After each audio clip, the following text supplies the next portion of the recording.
Hello amazing people, welcome to my YouTube channel Amazing Grace with Bosse.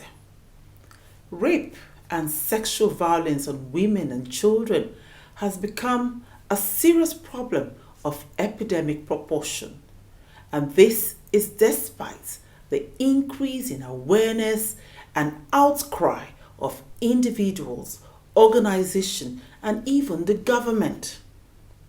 To dig deep and talk about this menace and give us some statistics, I met up with Dr. Ejike Oji, a medical doctor and an expert on gender and sexual abuse issues. Dr. Ejike Oji is passionate about his work. He is chairman of many groups that has to do with reproductive health and family planning. He served as the country director of IPAS, an international organization, and has won over 30 awards in the areas of women's health and rights advocacy. He has pushed for the implementation of the midwifery service scheme in Nigeria, and the scheme has reduced maternal mortality by 40%. Dr. Ejike is chairman, Medical Subcommittee FCT Ministerial Experts Advisory Committee on COVID-19. He is the president and CEO of Dr. Ejike Oji Community Development Foundation. Dr. Ejike, you're welcome to the program. Thank you, Bosse, for having me. I want to start with, how did it come about? How come you're so passionate about gender issues and all of that? Thank you for that question. I've been asked a lot of questions around this issue. It started was from when I was a child. I come from a family of 6 kids, 5 wonderful women and myself. I'm the only son of my mother. But the one that also really animated me to issues of women, 2 things that happened. Also, when I was a kid during the Civil War, I was very choppy, very nice when I was young. So a lot of people would like to take me around, and I hated it because everybody would play with me, and it's only my sisters that I could let come near me. And actually, I was sexually assaulted when I was 4 years old. Right. So at that initial time, I didn't want to have anything to do with a girl, except my sisters. But there was this particular cousin of mine. Even looking back, she was the prettiest girl I've ever seen, even though I was small during the Civil War. She was the only one that could take me around without my sisters. One day, I woke up, looked for my sister or my cousin, and they told me she was dead. Nwakego dead? She wasn't ill? And I inquired from my mother, what killed Nwakego? They refused to tell me. Don't tell children what killed anybody. How old were you at this point? At that time, this was, I should be about 8 or 9. Okay. And I said, why wouldn't they tell me? I didn't know that going for a hunger strike was an instrument of political coercion, civil rights activism. I would say that was the first civil rights pushback I ever did. I didn't know what it was. I love to eat. My mother used to say that I have 7 compartments in my stomach. I can wake my mother up by 12 midnight and say I am hungry. My mother will go to the kitchen and prepare something for me. Oh my. That's how I loved food. And that's how my mother spoiled me. And you went on strike? I woke up that day, they didn't tell me, I stopped eating. Throughout the whole day, I didn't eat. They thought it was a joke. The next day in the morning, I refused to eat. My mother had to call a family meeting. I don't want to lose my son. People need to tell him what killed the sister. Wow.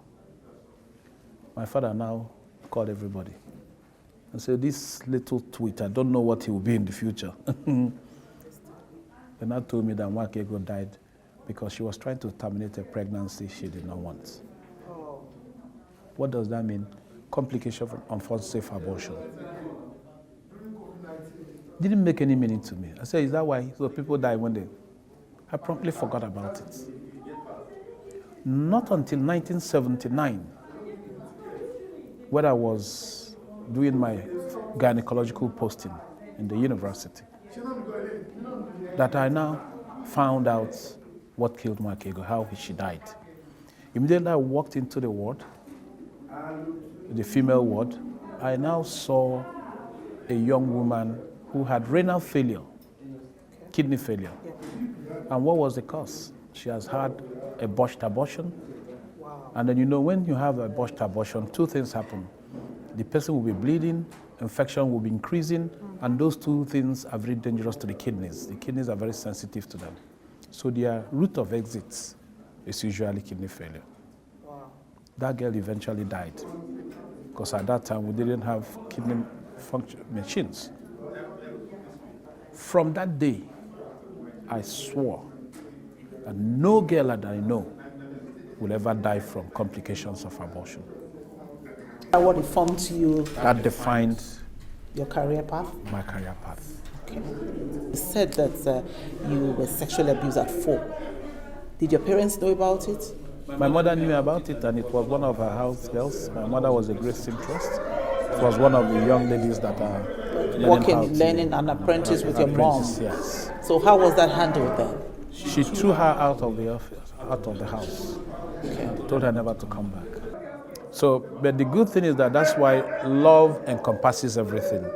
The care, attention, and love my mother and my sisters gave to me, instead of making me hate the women, it actually turned the other way. So I can see how women are also being abused. That's right. That's right. Yeah, thank you very much. We hear news of rape and sexual abuse everywhere on a daily basis. My question now is, what is happening? What's the matter? Why is it on the increase? Are there things we can do to stop it? Rape is now on an epidemic proportion in our country. Way back in 2006,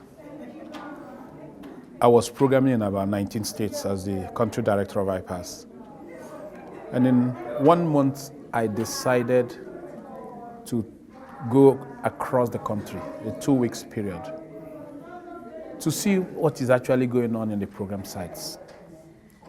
I flew into Borno. As I went into the gynecologist's office, who was in charge of one of the hospitals and was our coordinator for Borno State, when I sat down with him, a few minutes after I arrived, a young girl of 9 years old was brought into his office with blood streaking down her leg. What was the story? This young girl had been sexually abused by her 70-year-old stepfather. The mother came back from the farm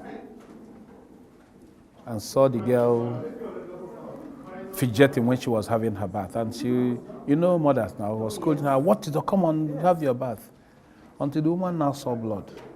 And by that time, the girl had not started menstruating. So initially, she thought that probably the girl had started menstruating. But when the girl was fidgeting, she said, no, what happened? She couldn't talk. She beat her. Can you imagine? She now said, "My father." What was the story? Everybody left the house. The man went into the inner room. Immediately she got there, she locked the door, purportedly calling her to give her money to go and buy something, and sexually abused the young lady. I left there, went to Kano. I was in one rural hospital in Rano, local government. While I was there, a 4-year-old child, female, was brought in by a police officer, the girl's father, and the girl's brother. What was the story? 2 adults had sexually violated this little girl. A 4-year-old? 4-year-old girl. I left there and went to Anambra State. I was in the nursing station having a conversation with the nurse in charge of the station. My driver kept on calling me, and I took an excuse from the woman. I said, look, for my driver to be calling me, there must be something very important, because he knows that I won't take the call. So I picked up the call. I said, what was the matter? My driver ordered me down because I was on the first floor of the building. Sir, you have to come down right now to see this. So I now said to the nurse, let's go and find out why my driver is ordering me. It's unusual. So when we got down there, what was it? It was a little girl again, a 9-year-old girl who had been violently sexually abused by a 35-year-old man. Oh my God. But this was so violent that he broke the hip bone of the girl. A hip bone broke? Broken. So the girl was using a stick as a crutch to move along. This was the story, 2006. Based on that, I now caused a research. Let us know actually what is going on. When the results came back, it was shocking. We found out that 13% of all gynecological emergencies were based on sexual violence in that particular hospital.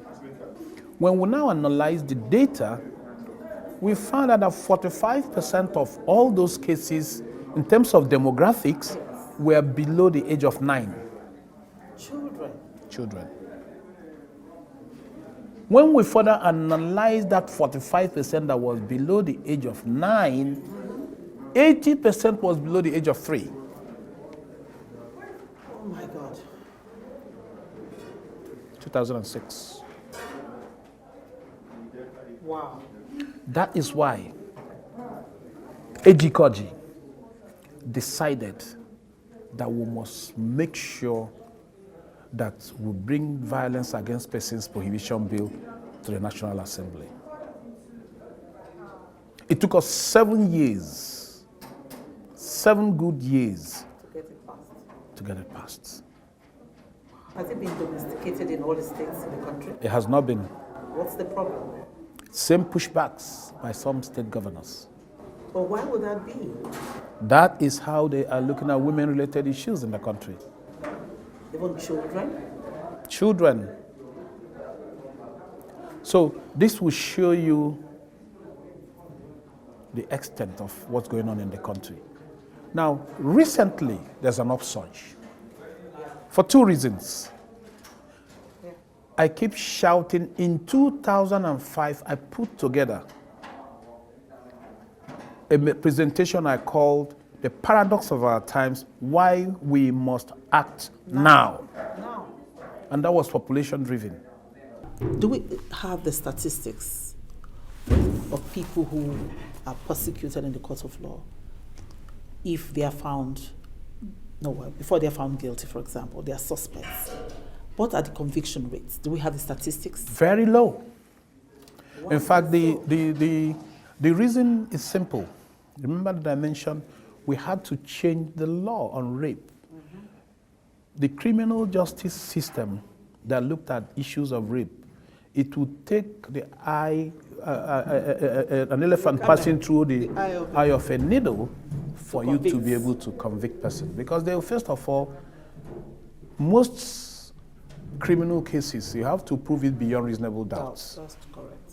The law says it's better to allow 99 guilty people to go free than jail one person that is innocent. Guilty, yeah. So there's no justice. Half of the time, the criminal justice wants witnesses. Nobody wants to rape anybody and look for a witness. Absolutely. It's something that is done behind closed doors. But what's happening about DNA and all of that, or forensics? How much do you have to do DNA? There are only 2 or 3 forensic DNA labs in the country. So in the forensic medical examination that we are doing, so what we are doing now is to train doctors and nurses who work in sexual assault referral centers set up by the British Council all across the country in about 18 states. Okay? Who now collect samples in a way they can make arguments in the court of law and get justice for the women. Okay. In the past, from 2000, let's say 7 years now, the British Council started setting up those SAC centers. 17,000 victims have been seen in those centers. And, And now, you know the sad thing again? 70 to 80% of those victims are below the age of 18. and You remember the first statistics I gave to you? Yes. So it's almost consistent with this. Wow. I'm sure if you further disaggregate that 70, 80% that is below the age of 18, you'll see that the preponderance might be less than 5 years of age. Wow. So we are sick people. Wow. We are sick. Tell me what is sexually attractive in a 4 or 5 year old girl. Absolutely. What exactly? I don't understand. Even if she walks around naked, it makes no sense to anybody. Is our culture, our religion, our society generally enabling rapists and sexual violence? Is the culture of silence also a problem? You hit the nail on the head. Our culture of silence, stigmatization. When a man's daughter or a woman's daughter is raped, because of the way people view somebody that has been raped, instead of the aggressor being looked at in a very terrible way, it is the victim. They say, don't say it though, because somebody will say she was raped and nobody will marry her. So there's a culture of silence. Second way, in the modern day Nigeria, access to justice is slow and almost impossible. If it wasn't that we started training in this, there are just about 5 of us nationally that are experts on this. Sexual assault. Training doctors and nurses to be able to collect the forensic medical evidence that you need to prosecute appropriately in the courts. And remember, there are 2 stages in the SAC centers. Number 1 is to provide medical and psychological support to the patients. Yes. And the second one, if the patient is desirous of going to court, that's only when you go to court. Because of this culture of stigmatization and silence, most clients will say we don't want to go to court, even though we have provided all the avenues. What can we do about that? Can we sensitize? Enlightenment, creating awareness like what you're trying to do. Yes.